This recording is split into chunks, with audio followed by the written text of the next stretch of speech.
Hello and welcome to ABC News Live. We are hearing for the first time from President Trump's niece, Mary Trump, since the publication of her explosive new memoir, Too Much and Never Enough. And I sat down and spoke with her in this exclusive interview about her uncle, about her belief that he is, quote, utterly incapable of leading this country, and why it's dangerous in her view to allow him to do so. Here's my conversation with Mary Trump. You'll only see this extended cut of the interview right here on ABC News Live. Thank you for doing this. Thank you for having me. Too Much and Never Enough. Explain why you chose the title.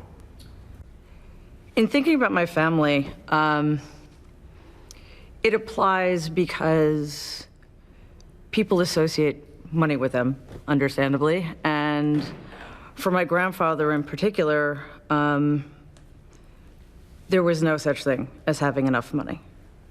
So I was thinking about what that meant, and also thinking about the psychology behind him and his children. I was very curious about the foundational issues that Donald and his siblings lived through. And I realized, when really carefully examining the kind of childhoods they had, particularly Donald and my father, there was this very real sense for Donald, when he was quite young, that there just wasn't enough love, attention, support. And for my father, who is quite a bit older, there was too much attention. You know, he was the heir apparent. My grandfather focused on him, was extraordinarily hard on him. So because there was such an odd degree of difference in terms of what the children received, again, particularly the two brothers, for Donald, there could never be enough to compensate for the loss of what he experienced as a child. And for my father, there was always too much of the wrong thing. And that impacted everybody in the family. All begins with your grandfather. Oh, absolutely. Absolutely. You say he's a sociopath. Yes. What do you mean by that? He had no empathy. He was incredibly driven in a way that turned other people, including his children, his wife, into pawns to be used to his own ends. If somebody could be of service to him, then he would use them. If they couldn't be, he excised them. And in my father's case, tragically, he was not of use. He was the wrong kind of person. He was the wrong person. He was the wrong son. And my dad never recovered from that. And my grandfather essentially needed to get rid of him. You say your grandfather destroyed both your father because he wasn't the person your grandfather wanted him to be. Mm-hmm. Donald Trump is president of the United States, yet you say the grandfather destroyed him as well. Yes. He went about it differently. Because unfortunately for Donald, he could be of use to my grandfather. It wasn't as simple as that, of course. Donald had many years of watching my father be the wrong one, behaving differently, not being accepted for who he was. And it's impossible to know who Donald might have been under different circumstances and with different parents. But clearly he learned the lesson from watching his almost 8-year-old brother be punished for being kind, for being generous, for being sensitive, for having interests outside of what my grandfather thought was acceptable. You know, he loved to hang out with his friends. He loved to boat and fish and fly. By the time he graduated from college, he had his private and his professional pilot's license. He wasn't a killer. He was not a killer. And shockingly, that was a bad thing. And Donald learned that lesson. And he essentially had to sacrifice whatever goodness there may have been in him once, whatever capacities for experiencing the full range of human emotion, to my grandfather. And on the surface of things, yes, he's been successful, however you want to define that term. I mean, certainly in material terms and in terms of his current position, but at what cost? And I would suggest it was at the cost of him, and sadly now, all of us. Who did he learn to become for his dad? He learned to become the killer you mentioned, the man who needs to succeed at all costs, who recognizes that other people are expendable, who does not need to take responsibility, who will do anything to get attention, financial rewards, and to win. You write that he knows deep down that he is nothing of what he claims to be. He knows he has never been loved. His children love him? I don't know if that's true. I don't know my cousins very well. They're much younger than I am. And I guess it also depends on what that means. What does it mean to you? To me, love means being connected to another human being in a very deep way, being able to share things with them and trust them. In terms of a parent for a child, it means sacrificing for them and accepting them no matter what, and never putting them in a position to lie for you or cheat for you or take from you. And I don't know that most people in my family understand that. You paint the picture of a family that is, I guess in your words, malignantly dysfunctional. How so? From very early on, the kids were separated, not physically, but emotionally and psychologically. They were never able really to count on each other in ways that mattered. They were in competition with each other for resources that felt over time scarce, which is absurd.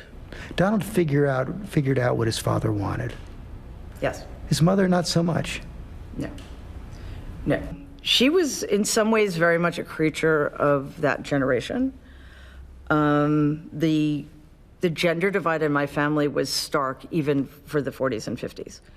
She had very little to do with the boys. It was almost as if the boys were my grandfather's purview and the girls were hers. I think from quite early on, Donald just didn't expect much from her.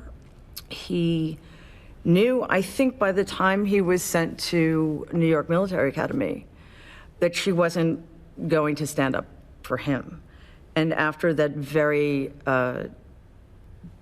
tragic year when she was quite ill and inaccessible, when he was only 2.5, I don't think the rift was ever repaired. You describe her as being more or less at her wit's end with Donald before he's sent to the military academy. Yeah.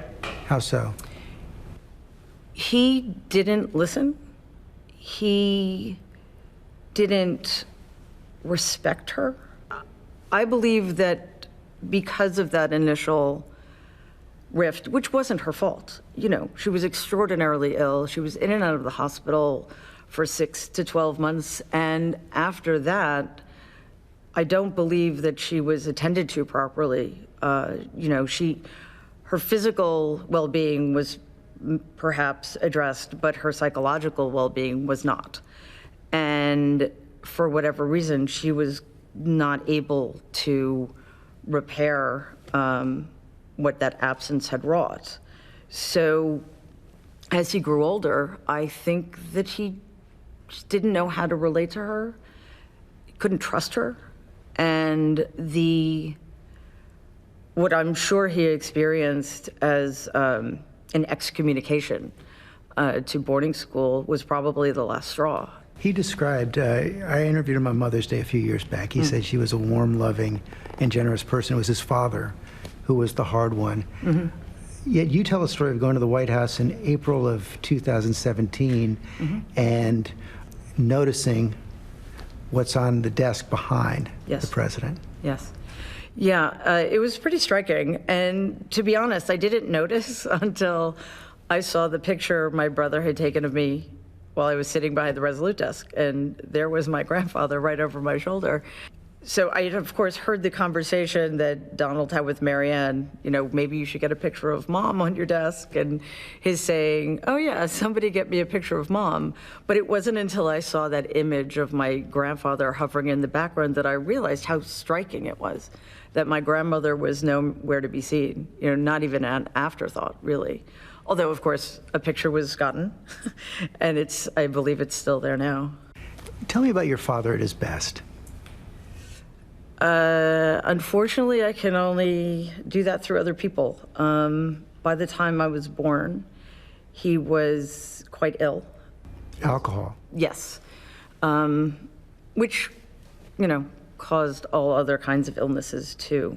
And because my family, for reasons that are rather complicated, were very invested in portraying my father as a loser, somebody who didn't toe the party line, somebody who betrayed my grandfather by not going into the business, and doing the entirely irresponsible thing of becoming a professional pilot for TWA at the dawn of the jet age. I, much to my shame, didn't understand what he had accomplished. I was often ashamed of him, not realizing that he had no support in the family and was treated as somebody who was damaged beyond repair and wasn't worth investing in any way, emotionally or otherwise. You write, Donald, following the lead of my grandfather, and with the complicity, silence, and inaction of his siblings, destroyed my father. Yeah, that was hard to write, much harder to witness. Partially because my dad, at his best, which unfortunately was in the 60s, the early 60s, was, I mean, not that it matters, but he was an extraordinarily handsome man. But he was also charming, but in a deep way, kind, generous, fiercely loyal, and beloved. I've been in touch with his friends who haven't seen him since college or even before that, and they remember him as the most wonderful human being they ever met. They remember the wonderful times they had together. You know, he would put them in his Cessna and fly them to Bimini for the weekend to go fishing, or out east to Montauk. And it's extraordinary to hear almost 50 years later, 60 years later, what an indelible impression they made upon him and how fondly they still remember him. You say that was a hard sentence to write. I left out the next sentence. Okay. Which is? I'm sorry, I don't remember. I can't let him destroy my country. Yes. Yeah, I should remember that.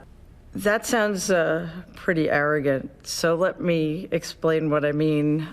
I feel, as I write in the book, that there are so many parallels between the circumstances in which my family operated and in which this country is now operating. I saw firsthand what focusing on the wrong things, elevating the wrong people can do, you know, the collateral damage that can be created by allowing somebody to live their lives without accountability. And it is striking to see that continuing now on a much grander scale.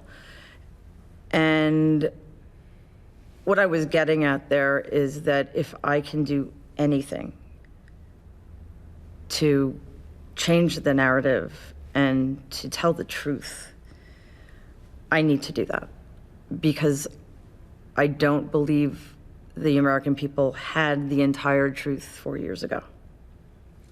Why didn't you write the book 4 years ago? I thought long and hard about saying something. I had a book wasn't in my head at that time. And honestly, it took me a while to take it seriously, to take the election, his part in it seriously. So even if I had thought of writing a book, there wouldn't have been time. But I did think of speaking out, knowing that it would have been quite risky to do. And then I realized there literally was nothing I could say at the time. Nothing stuck. You know, he insulted a Gold Star family. He called upon people at the Republican National Convention to come up with a Second Amendment defense against Hillary Clinton. And then, you know, by the time the Access Hollywood tape rolled around, I knew that if I had said anything, I would have been painted as a disgruntled, disinherited niece who just wanted her 15 minutes, which obviously is still being said about me now, but it wouldn't have made a... That's exactly what the White House says. They say it's a book of falsehoods, that you're writing out of financial self-interest. Basically, you're lying for money. It makes perfect sense that they would say that. Projection is a powerful thing. But if I had wanted money or revenge, I would have done this 10 years ago when it was infinitely safer. And he was still a very public figure. But neither one of those things interested me. I was living my life. I was beyond, you know, well beyond what had happened 20 years ago with my family. And it would have served no purpose other than getting revenge or maybe making some money. And what do you say to the people who say America knew exactly what they were doing when they elected Donald Trump? He's kind of an open book. What don't they know? Yeah, I don't think that's at all true, because outside of New York, I don't think people really quite understood the truth behind his business record and his financial failures, which are legion and serial. Beyond that, it was such a complex election. There was so much going on that I don't think the choices that people had to make were necessarily based on an honest appraisal. You know, there was so much interference from so many different sources. And the other thing that I think it's really important to realize, and that I certainly didn't realize before 2016, was just how enabled he would be, which maybe I should have seen coming. Because well, it's one of the things you write about. You say that basically he was enabled, institutionalized is your word, his whole life. What did you mean by that?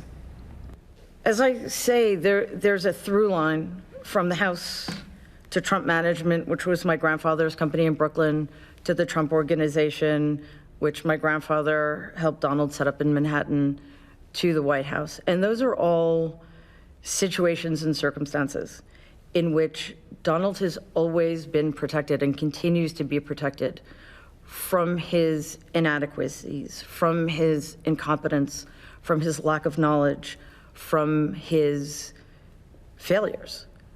And he's always had support of more powerful people. He's always had people protecting him from his mistakes or from people who would try to hold him account. And he's always been amply financed. So, you know, as I also write, how do we gauge this man's ability to function in the real world, as he's never really had to? And that, to me, is quite terrifying. You're a trained clinical psychologist. Yes. You come to the conclusion he's a narcissist. Yeah, I explicitly avoid diagnosing him. I was going to ask you about that. Have any Sure. qualms as a psychologist laying out the possible things that he could be suffering from? No, I think it's useful, especially since so many other people have done it, and I thought it was important to address that since it has been such an important issue, especially given the Goldwater rule versus the duty to warn that psychologists and psychiatrists have been grappling with. So I wanted to address all of that without explicitly saying, this is his diagnosis. He is not my patient. He's never been my patient. I do, however, have access to information about him that nobody else has had. So it was a lot easier for me to put the diagnoses that are out there in context of his developmental history. Boil it down. What's the single most important thing you think the country needs to know about your uncle? He's utterly incapable of leading this country. And it's dangerous to allow him to do so. Based on what you see now or what you saw then? Based on what I've seen my entire adult life. Talk about the relationship between your father and his younger brother. My dad was very patient with Donald. He was about 8 years older? About 7.5, 8, yeah. So it's a very big gap. You know, they were in practically different generations. They didn't travel in the same circles. But my dad, when they were younger, included him when he could, you know, especially when Donald was sort of at loose ends, when he was at Fordham and living at the house and didn't have a lot of friends, and Dad would ask his friends to invite him to dinner parties or take him out on the boat with his fraternity brothers fishing, when Donald was much younger. But I don't believe that they weren't close. And I think as soon as it became clear my father was not going to be able to continue a Trump management, and this would have been in the early 60s, I think Donald saw an opening. And I want to make something clear. This is very important to me. It's not that my dad wasn't good at it or had no interest in succeeding my grandfather in his company. He had every intention of being the next in line and working hard to make sure that he was successful in his father's business. My grandfather didn't give him a chance and made it impossible for my dad to succeed.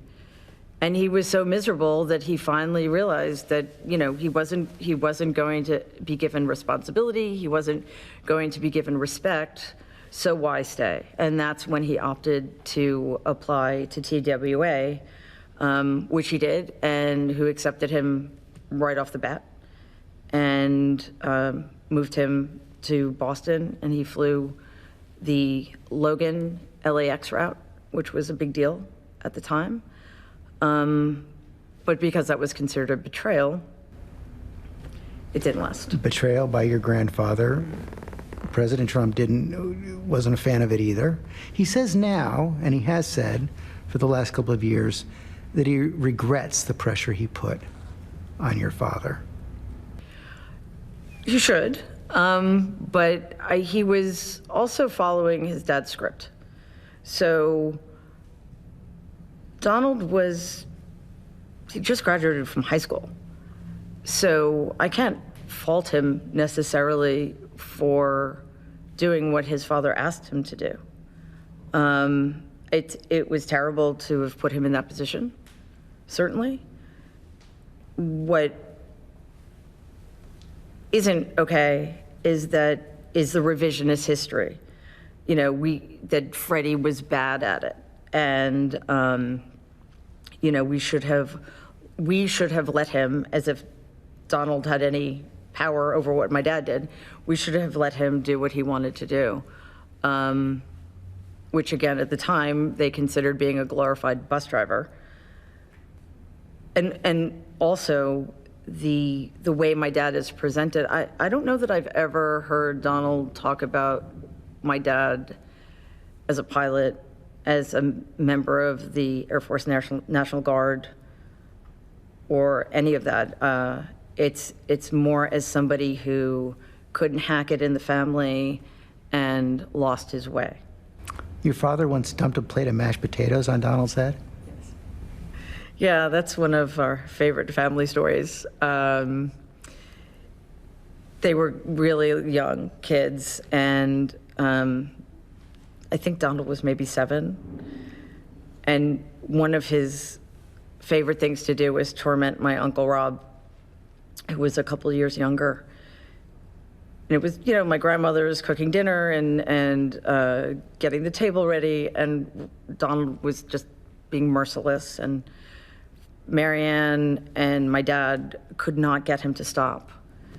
And finally, my dad had no other option but to pick up a bowl of mashed potatoes, and just dump it on his little brother's head.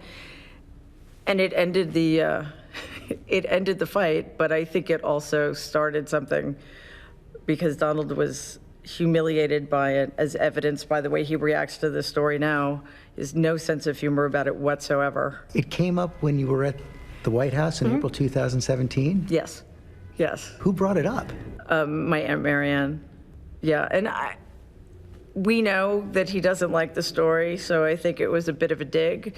It's also a way to remember my dad in a way that's not charged, because all of us except Donald think it's funny and sweet, but he doesn't like that story. Election night 2016, I think you tweeted out, "It's the worst night of my life." One of them, yeah. One of the worst nights of my life. Then why go to the White House in April 2017? Families are very complicated. I had been on the outside of this family for a really long time. And after my cousin Ivanka's wedding, which for reasons I still don't understand, I was invited to, my Aunt Marianne and I started talking. And we developed a relationship which we'd never had before, quite honestly. And it mattered to me, it was the first time I'd felt part of the family since I was a kid.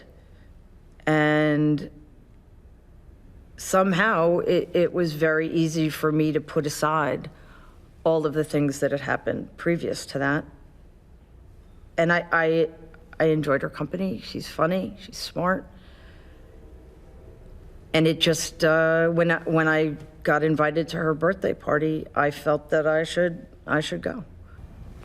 This is a hard question, but I'm going to ask it anyway. Is writing the book an extension of the dysfunction of the family? Probably. I didn't write it as a form of therapy or anything like that. In fact, I would have preferred not to write it. It was quite difficult. And I sometimes feel I would have been better off not knowing some of the things I now know. But yeah, the book is absolutely born of the family dysfunction. Nobody can escape that.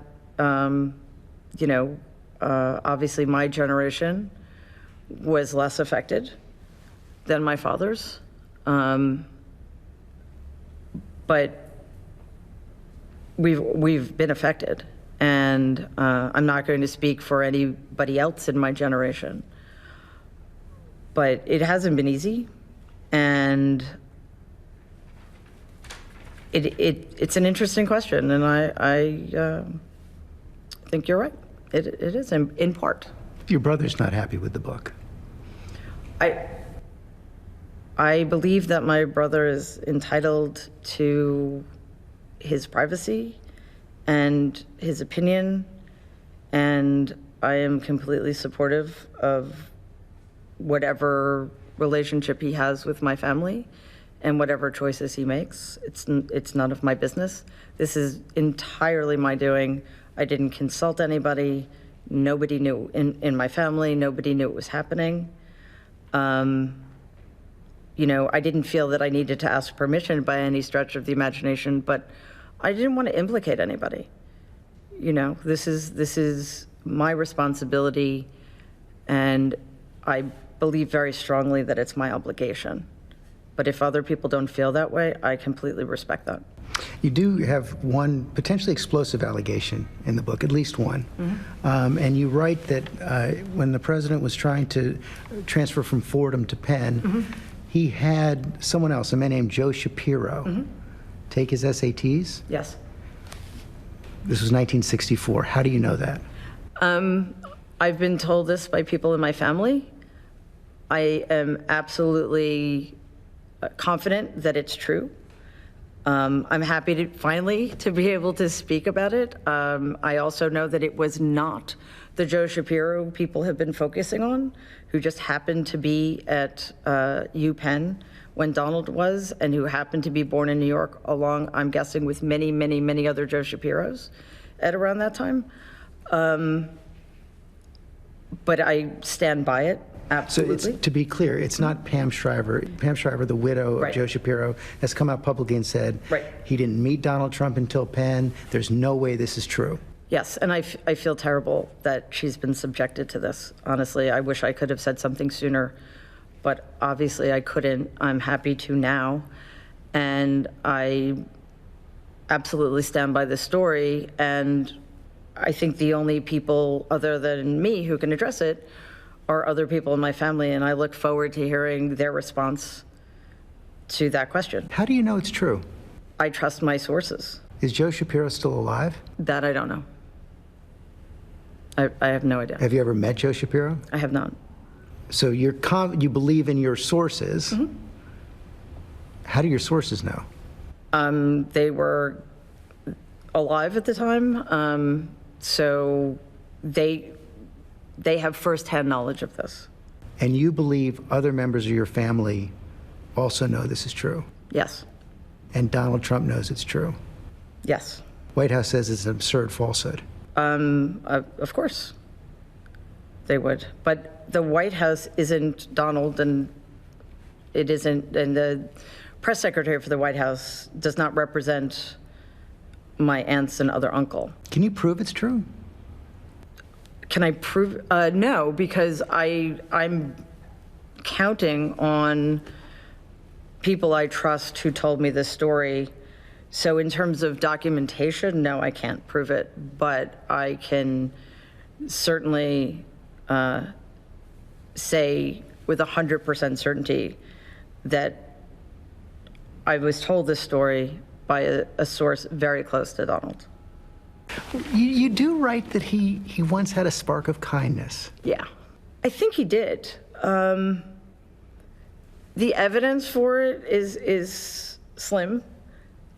And what's, in all seriousness, what's tragic about it to me is that I think he had those impulses, but they had been so perverted by my grandfather. They'd been so perverted by the example my grandfather had made of my father that he didn't quite know how to do it.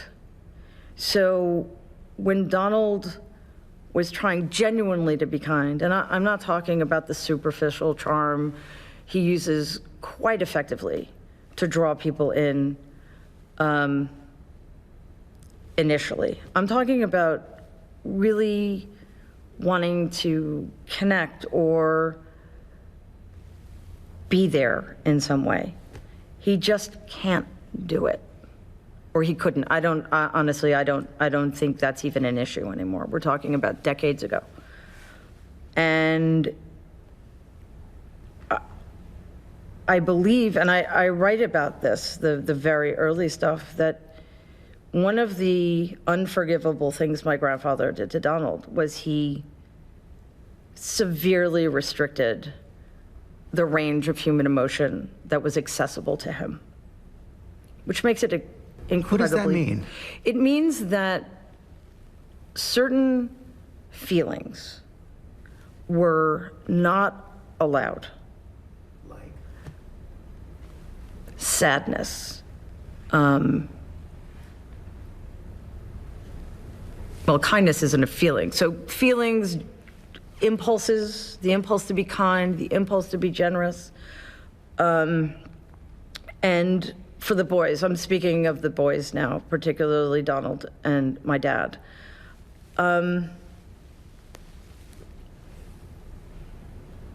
Those things that my grandfather found superfluous, unmanly, a stupid waste of time is probably how he would have put it, were punished, ruthlessly punished.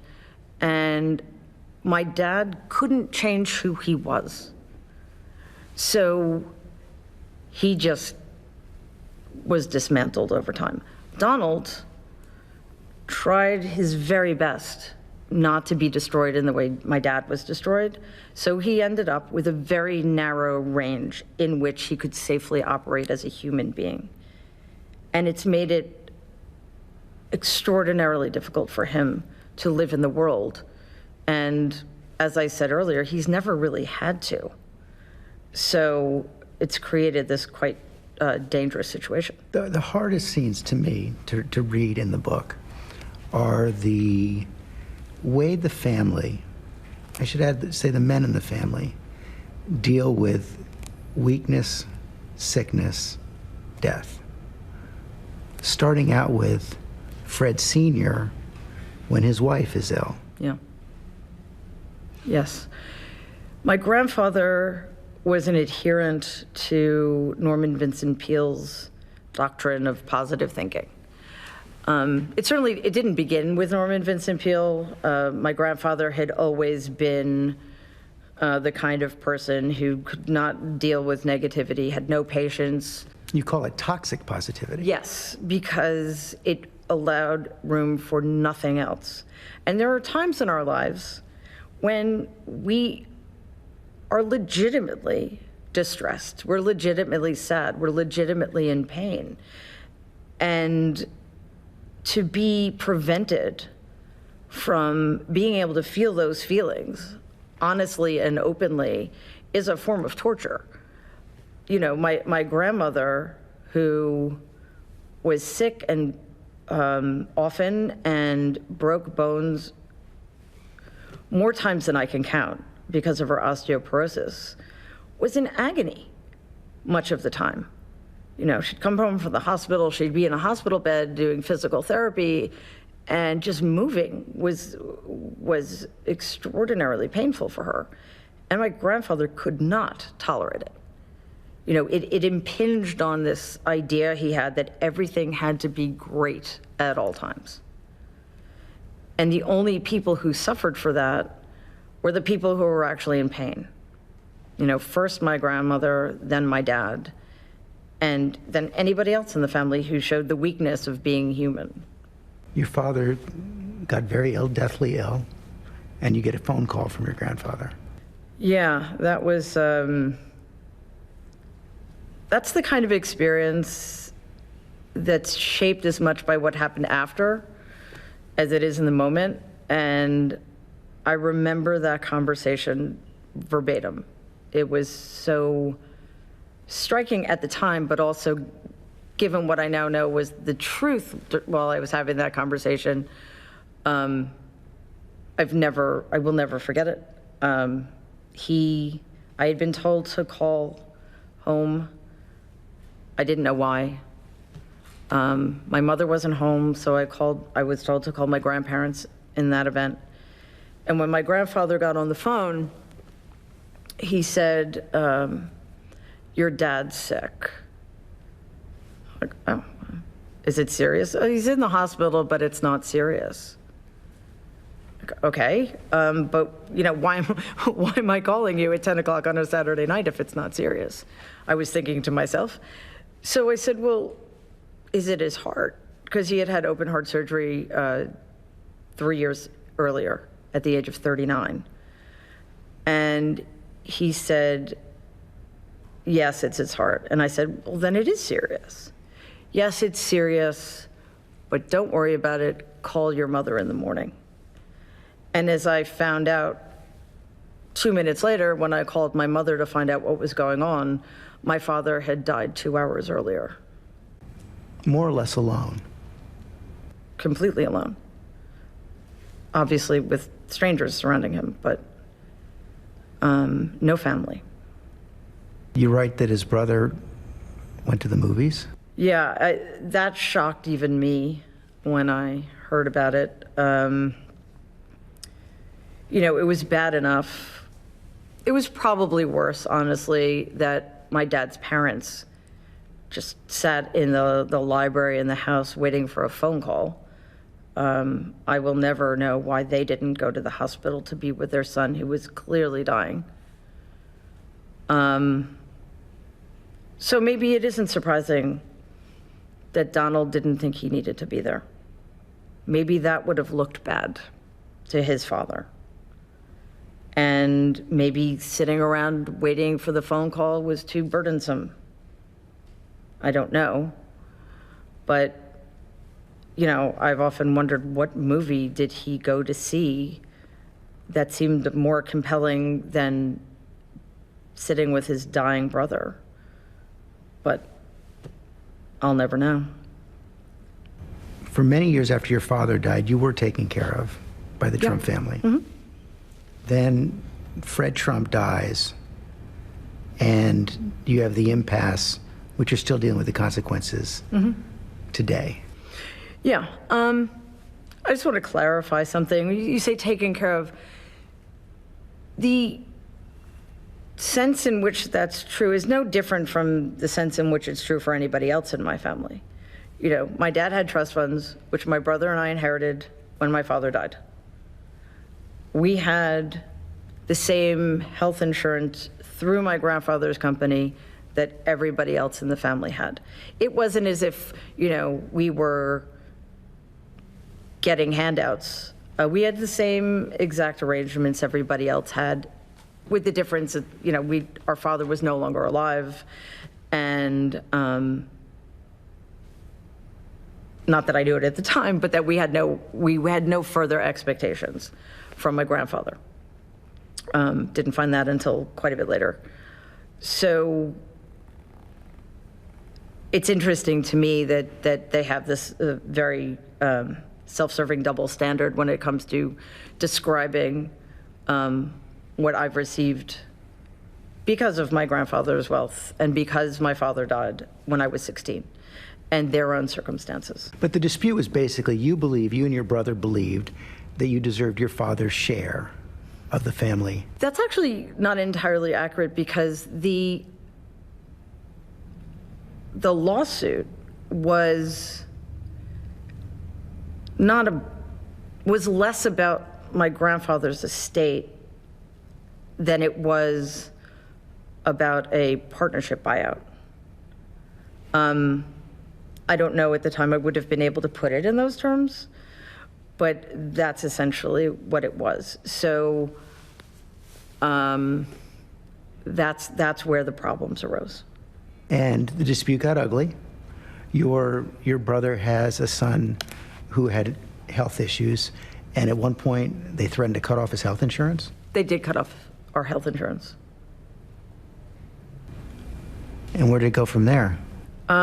We had to sue them to have the health insurance reinstated. It never was. I do believe, though, some accommodations were made for my nephew, thankfully. But that was my last involvement in any way with the family. When it was all settled, when the lawsuit was done, did you think it was a fair settlement? No, but I didn't have enough information to understand in what way it wasn't fair. And at the time, again, this is a very long time ago, and I was very close with my grandmother. So a lot of it for me was wrapped up in the, quite honestly, devastation I felt when she let us go so easily because of money. So that was much more important to me than the other side of it. And it certainly made the dealing with the money issues harder, because But it was all about the money, wasn't it? I'm a Trump. Everything's about money in this family. But I'm also different from them. And for me, what I understood, and one of the reasons it was so devastating, was that money stood in for everything else. It was literally the only currency the family trafficked in. So I knew that it was also about love.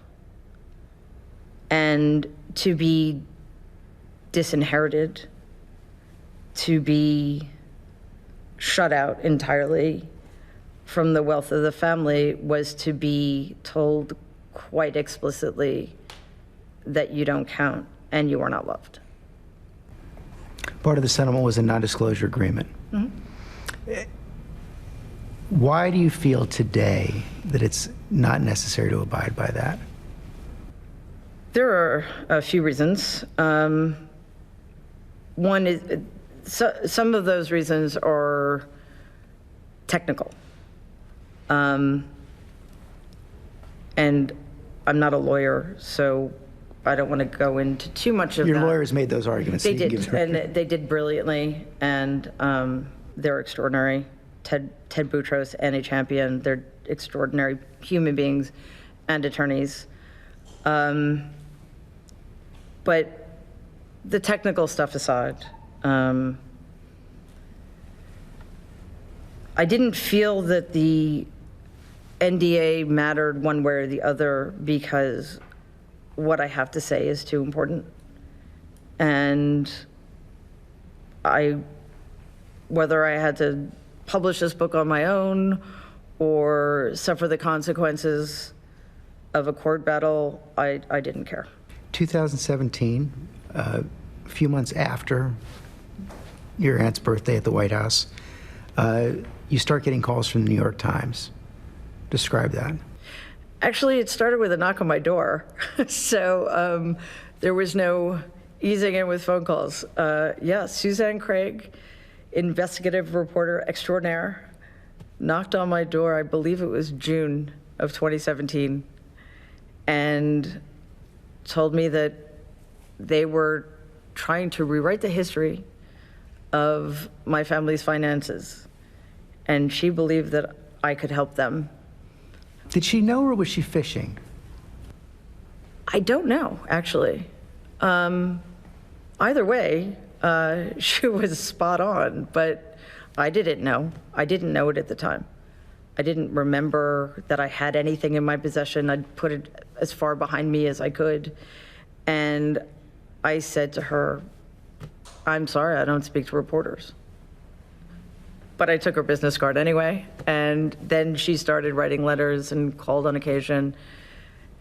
And it wasn't until I got trapped in my house because I fractured my fifth metatarsal and was completely stuck on the couch for about 4 months that I started thinking about her letters, which seemed increasingly compelling, and called her. What was the pitch? The pitch was that I had in my possession, because of the lawsuit, documents that they believed could help them uncover certain financial improprieties that my family, starting with my grandfather, had been engaged in for decades. And, finally, I guess at some point I thought, why not? If I can help, I knew that my speaking out wasn't going to make a difference, certainly then.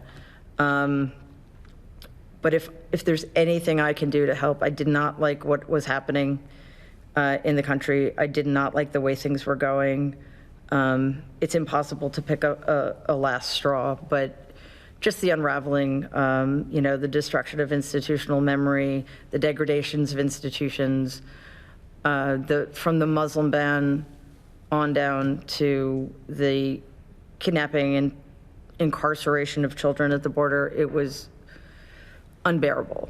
And it wasn't just Donald. It was, as I said earlier, the number of people willing to enable this.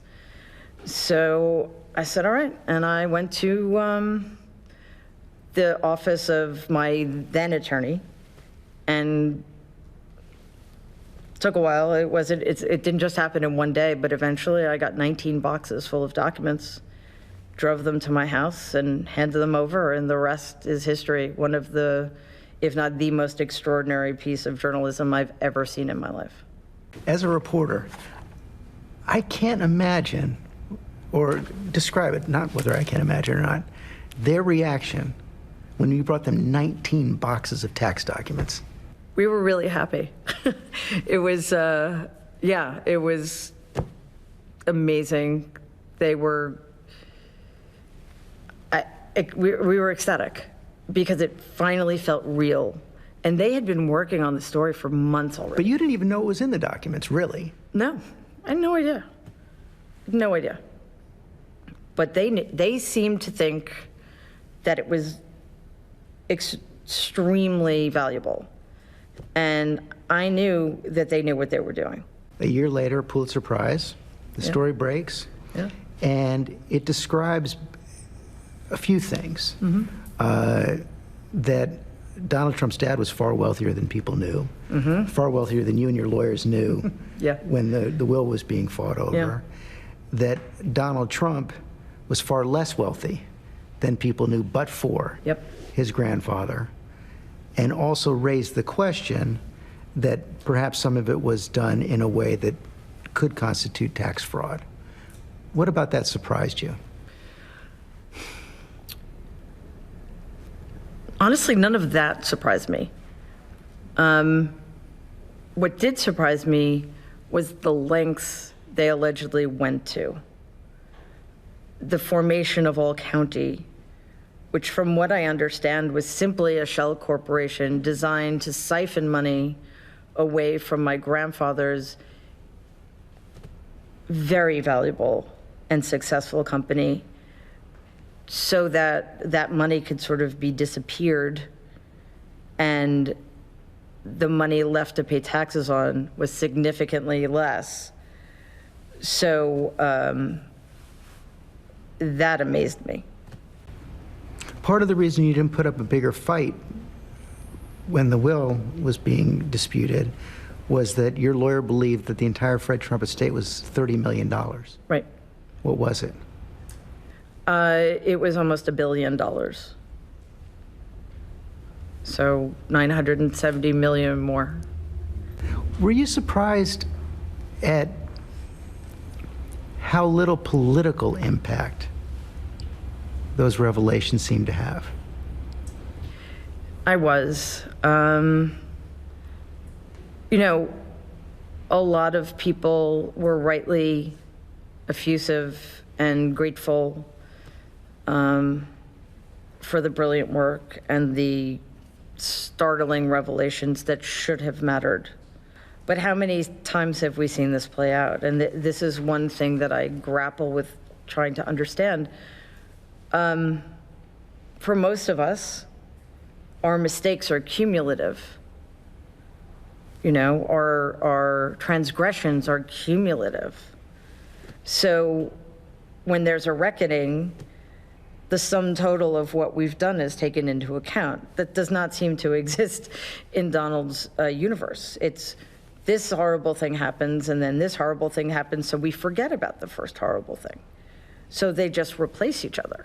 But for you, the political had become personal, the personal had become political. Yes. You write, I had to take Donald down. Yes.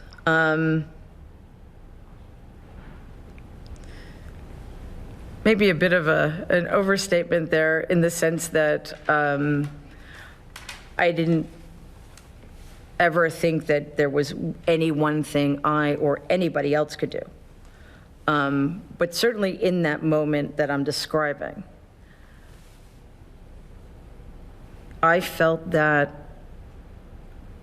I needed to do anything I could, not just to stop this, but also to make up for the fact that I hadn't done anything in the past.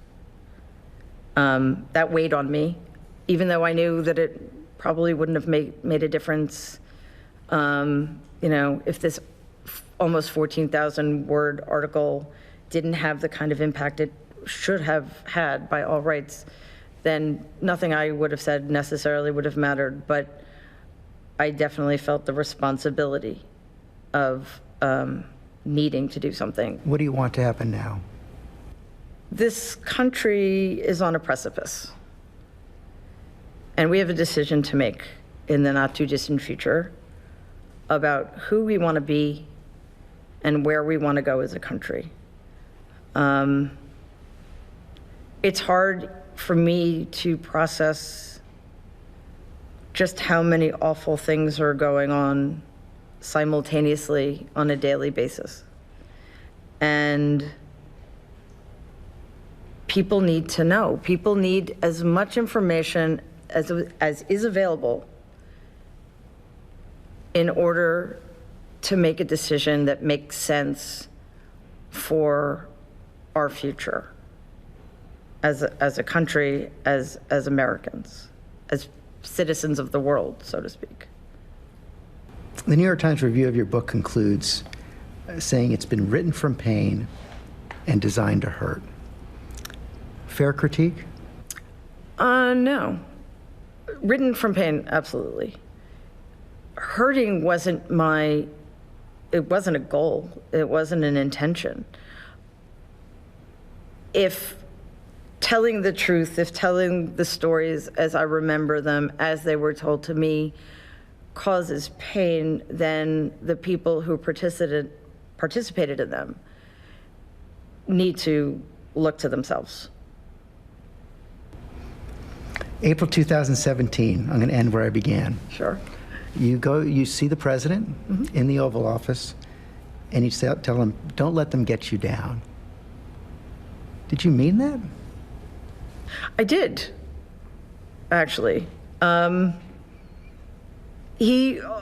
was 4 months in. He already seemed very strained by the pressures. He'd never been in a situation before where he wasn't entirely protected from criticism or accountability or things like that. And I just remember thinking, he seems tired. He seems like this is not what he signed up for, if he even knows what he signed up for. And I thought his response was actually more enlightening than my statement. And he said, "They won't get me." And so far, looks like he's right. And if you're in the Oval Office today, what would you say to him? Resign.